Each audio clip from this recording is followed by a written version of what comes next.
আমি জানি না এই বাচ্চাটার কোন জেলায় বাড়ি, তবে প্রবাসীর নিয়ে একটা বয়েস দিলি লক্ষ লক্ষ প্রবাসীর অন্তরে জায়গা। এক প্রবাসী আল্লাহর বান্দা একদিন টেলিফোন করে, রাত বাজে প্রায় 12টা, সৌদি আরবে থাকে।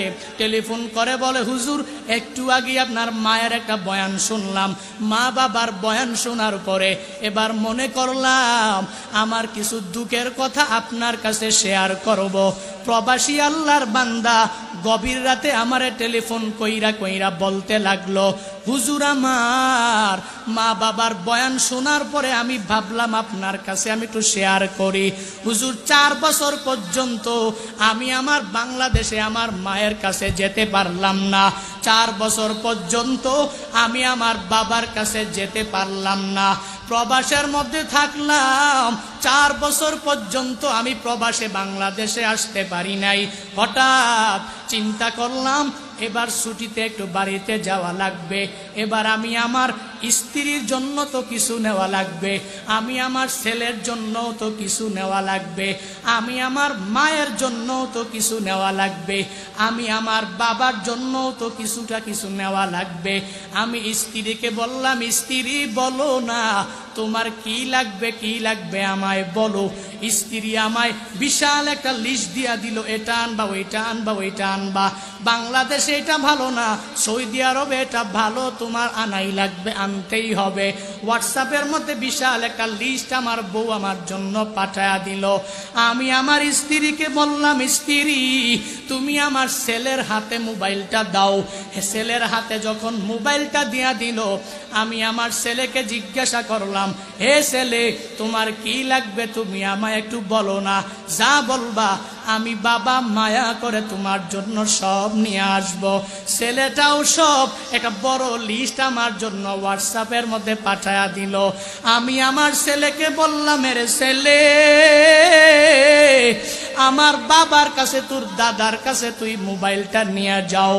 দাদার কাছে যখন তার দাদার কাছে মোবাইলটা নিয়ে গেল, আমি আমার আব্বাকে আমি ডাইকা বললাম, বাবা আপনার জন্য কি লাগবে আপনি আমার একটু বলেন। আপনার সন্তান 4 বছর আগেও ছিল অনেক গরিব, অন্যের বাড়িতে কাজ করে করে করে করে আপনি আমারে বিদেশে পাঠাইয়েছেন। আপনার সন্তান 4 বছরে অনেক বড় ধনী হয়ে গেছে। ও বাবা বলেন বলেন আপনার কি লাগবে, আমি আপনার জন্য সব কিছু সুন্দরভাবে এনে দিব। বাবা বলেন, সন্তান লাগবে না আমার জন্য কিছু লাগবে না। 4 বছর পর্যন্ত আমি তোর চেহারাটা দেখলাম না, আমার পুত্রবধূর জন্য আনো, তোর মার জন্য আনো, আর আমার নাতির জন্য আনো। আমি বাবার কোনো কিছু লাগবে না, তুই শুধু আমার সামনে তুই আয়। এবার ওই প্রবাসী আল্লাহর বান্দা মনে হয় চোখের পানি টল টল টল টল করতেছে, আর বলে, হুজুর এবার আমি আমার বাবাকে বললাম, বাবা আমার মায়ের হাতের মধ্যে একটু মোবাইলটা দিয়া দেন।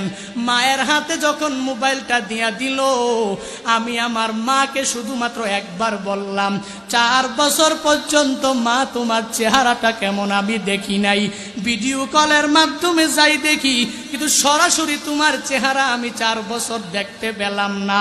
মা আমি টিকেটও করে ফেলেছি, আগামী মাসের অমুক তারিখে আমি তোমার কাছে চলে আসব, তোমার সন্তান তোমার ঘরের মধ্যে ফিরে আসবে। ও মা তোমার দুয়ার বরকতে তোমার সন্তান আজ অনেক বড় ধনী, অনেক বড় টাকাওয়ালা, টাকার কোনো অভাব নাই, বাড়ির গাড়ির কোনো অভাব নাই। মা তুমি আমায় বলো না কি লাগবে, তুমি যা বলবা সব আমি তোমার জন্য এনে দিব। মা ডাক দিয়া বলে, সন্তান 4 বছর পর্যন্ত আমি তোর চেহারাটা এখনো পর্যন্ত দেখি নাই। কত রাত আমি মা ঠিক মতন ঘুমাইতে পারি নাই, রাত 12টা 1টা 2টা বাজে আমি মা চমকায় তোর জন্য উঠে গেলাম। চমকিয়ে উঠি মনে হয় যেন তোর কথা আমার পূর্ণাঙ্গভাবে মনে পড়ে যায়। এভাবে কতদিন আমি মা ঠিক মতন খাবারও সকালবেলা দুপুরে রাতে খেতে পারি নাই।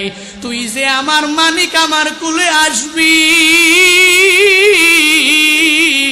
তুই আমার কুলে আসলে আমি তোরে পূর্ণাঙ্গ জড়ায়া ধরব, আর আমি মার কোনো কিছু লাগবে না, তুই তোর বউয়ের জন্য আন, তোর ছেলের জন্য আন, তোর বাবার জন্য আন। আমার সামনে যখন আইসা তুই আমার বুকের মানিক যখন একটা হাসি দিবি, আমি মায়ের কাছে তোর ওই হাসি হবে আমার জীবনের সবচেয়ে বড় পাওয়া।